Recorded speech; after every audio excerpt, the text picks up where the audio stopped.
pop culture and the quirkier side of life. The Todd Starnes Commentary. The First Lady of these United States has made a stunning discovery. Michelle Obama says drinking water is essential to a healthy lifestyle. She delivered this jaw-dropping revelation as part of a new national health campaign. Mrs. Obama is telling Americans to drink more water. The First Lady is launching her campaign in Watertown, Wisconsin, because apparently there is no water in the nation's capital. It comes on the heels of her Let's Eat campaign, an initiative that left children across the fruited plain starving. Seems even liberal boys and girls weren't too keen on eating soy sandwiches and kale chips. So remember, children, quench your thirst with a refreshing glass of H2O. And the O stands for Obama. I'm Todd Starnes. Thank you for putting a smile on our faces. Todd Starnes, great to be back with you. Crane Durham's Nothing But Truth proudly on. Say it with me now. Are you ready? AFR Talk. All right, let's go to kind of a weekend review of what we've been covering and the results of certain policies. Well, what do you mean, Crane? I'm thinking of the unions meeting with those in the White House saying we got it wrong. Great reporting coming from Chris Woodward, American Family News, onenewsnow.com. But there's also the side where the business networks like CNBC say, wait a second. Or excuse me, the Bloomberg Network. They are starting to acknowledge that this is having a negative effect on businesses. And businesses are not hiring, or they are moving people to part-time. Here is that report. Roll it. So this is the latest company to announce a big change. Starting next year, Trader Joe's is going to stop giving benefits to workers who work less than 30 hours a week, which is, by the way, about a third of its workforce. But other companies have been making different tweaks to their plans. In some cases, this is impacting retirees. IBM and Time Warner have both said that they'll give retirees a stipend to move on to the exchanges. Some are cutting coverage for spouses. UPS last month became one of the biggest employers to make that change. And then still other employers, from school districts to universities to fast food chains, are cutting back on hours to avoid the law's mandate that full-time workers get coverage, that 30-hour threshold. So bottom line, especially for part-time retail and grocery workers, one of the president's promises around this law is being called into question. If you like your doctor, you keep your doctor. If you like your current insurance, you keep that insurance. Period. End of story. Well, not so much, because we are dealing with cause and effect, action, reaction. This happens. Unfortunately, it's not recognized by the likes of the CBO and many on the left. They just don't get it. They don't understand that you have to ask the tough questions. When we speak of government investment, you say government doesn't earn money. It can only redistribute money or borrow the money, which actually takes it inevitably from us. So, wow, things are starting to catch up to President Obama. Unfortunately, it's been passed. Unfortunately, we have selective enforcement over it, which is not in line with the law. Now, they say, well, we did the same thing with Medicare and Social Security, but those got a congressional approval, so they're not telling the truth there. See, there's a theme. They're not being honest. And now the result is there.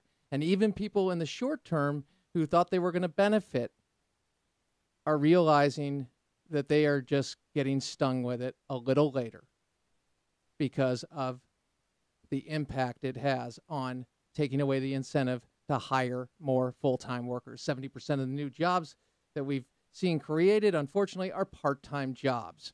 And if we had the same amount of people in the workforce as we did in 2009 when President Obama took office, we'd be dealing with 9 to 10% unemployment.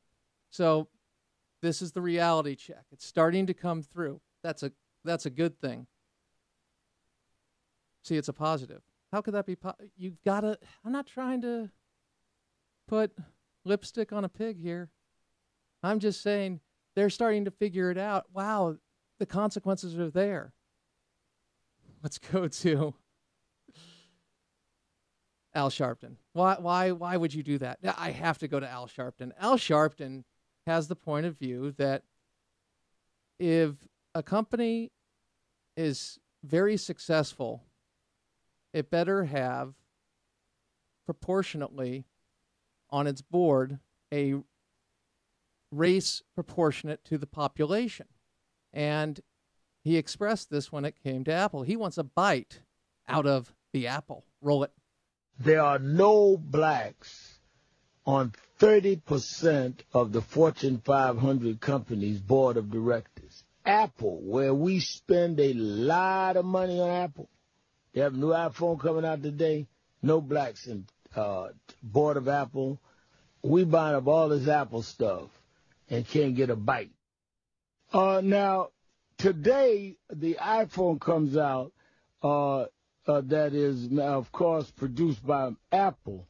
And Apple is one of those companies. I mean, we do a tremendous amount of business in our community with Apple, yet we're not on their boards, and there is no evidence they do a lot of advertising or a lot of contracting in our community. Time to protest Apple there and use your community organizer skills to extort money for your organization. This is how it works, people. It's sad but true. The benefit of Apple is that we benefit from the products, and they're successful because they're producing something that we like, generally speaking. And Al Sharpton looks at it through a racial lens, but more importantly, a lens where he can threaten threaten companies to get dough.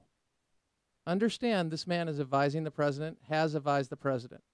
That's scary, especially with his record of irresponsible statements, and not only that, being held to account for making false statements. So that's one way to go about it. Interesting, if a man's claiming to be the civil rights leader, wouldn't he focus on out-of-wedlock birth? Wouldn't he focus in on family? Wouldn't he focus in on not the fact that looking at companies and how they look, but the people and how they got there through hard work, merit? See, that's how it works. It's not looking back and going, oh, okay, well, wait a second. It's got to look like the outcomes. Remember, this is something that we have to understand, and it's kind of Captain Obvious. We're equal under law. That's great. That's what we should be. And it took us a while to get there, okay? But we are equal under law. What Al Sharpton wants to look for is that everybody finishes equally, too. And that requires a government to dictate that and, in essence, corrupt it. So just a thought. With that thought, I thought we'd go to the D.C. mayor. This mayor has stood up to his city council and vetoed a measure regarding the minimum wage. Here's an exchange he had the other day regarding why he vetoed the minimum wage increase law. Roll it. Well, first of all, I think it is a job killer. We've estimated that somewhere between 4,000 and 4,500 jobs would be lost to the District of Columbia as a result of this. There's so many people who characterize this as a Walmart bill when, in fact, there's so many other retailers that are involved. Walmart made it clear when our city council passed this bill that they would not be coming to the District of Columbia. They had promised 6 stores. They canceled out on the 3 on which construction hadn't started, and they said they were going to move in to try to get out of the other 3. So for those who thought they were going to require Walmart to pay more money, to pay a higher wage, they wouldn't have even been available to do that.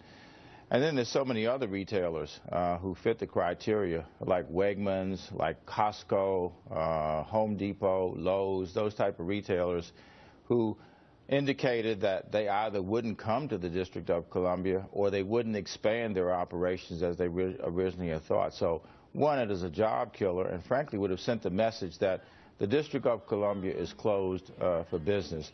We've worked hard to really expand economic development in this city, and frankly, this would have put a huge damper on it. So that's Vincent Gray, mayor of D.C., and realizing that, no, the market should set the wage.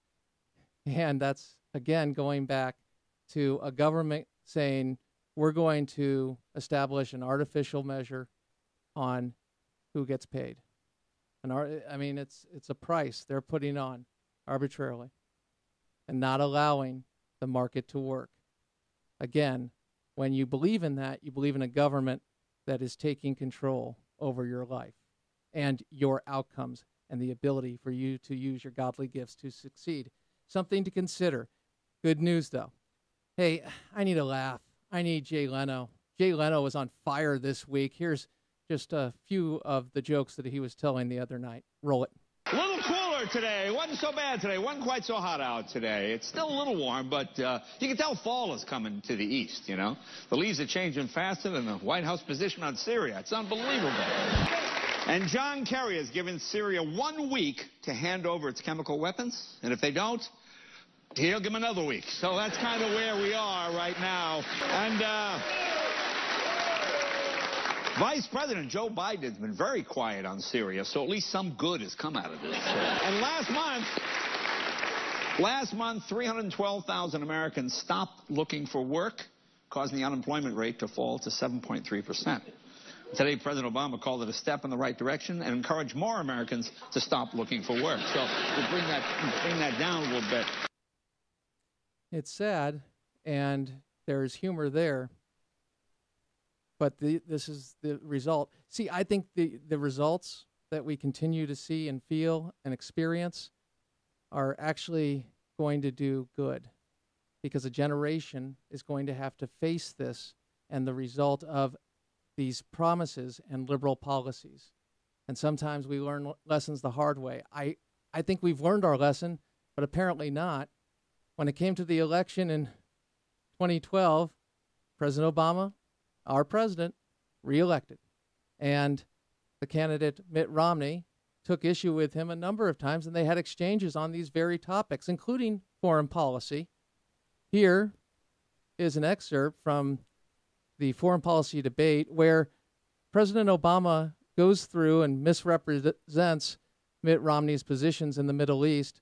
But listen to what is said and listen to Romney's close. Roll it. Which means not only were you wrong, but you were also confusing and sending mixed messages both to our troops and our allies. So what we need to do with respect to the Middle East is strong, steady leadership, not wrong and reckless leadership that is all over the map. And unfortunately, that's the kind of opinions that you've offered throughout this campaign, and it is not a recipe for American strength or keeping America safe over the long term. I'm going to add a couple of minutes here to give you a chance to respond. Well, of course, I don't concur with what the president said about my own record and the things that I've said. They don't happen to be accurate. But I can say this, that we're talking about the Middle East and how to help the Middle East reject the kind of terrorism we're seeing and the rising tide of tumult and confusion. And attacking me is not an agenda. Attacking me is not talking about how we're going to deal with the challenges that exist in the Middle East and take advantage of the opportunity there and stem the tide of this violence. But I'll respond to a couple of things you mentioned. First of all, Russia, I indicated, is a geopolitical foe. Excuse me, it's a geopolitical foe. And I said in the same paragraph, I said, and Iran is the greatest national security threat we face. Russia does continue to battle us in the UN time and time again. I have clear eyes on this. I'm not going to wear rose-colored glasses when it comes to Russia or Mr. Putin. And I'm certainly not going to say to him, I'll give him more flexibility after the election. After the election, he'll get more backbone. And there you have it. So, as we head to break, it's something to consider that when somebody speaks of peace, and we can go to break. When somebody speaks of peace, we can evaluate how they are going to achieve that. And if it's just what what Mitt Romney talked about, which was, hey, rose-colored glasses seen for what you want it to be, not for how things are, and plus you had a record regarding the president's policies, there is a consequence. Sooner or later we feel it. You just heard a number of stories where we're feeling the results. Now, will that change the opinion? Who knows? But we do know this. We can speak truth in love, and we can transform the underlying problem in our society, which is the culture, by doing that. Another part to that, is, of course, is praying. Praying Durham's nothing but truth. On the flip side, what do you do when you're confronted on the street by a criminal? AFR Talk.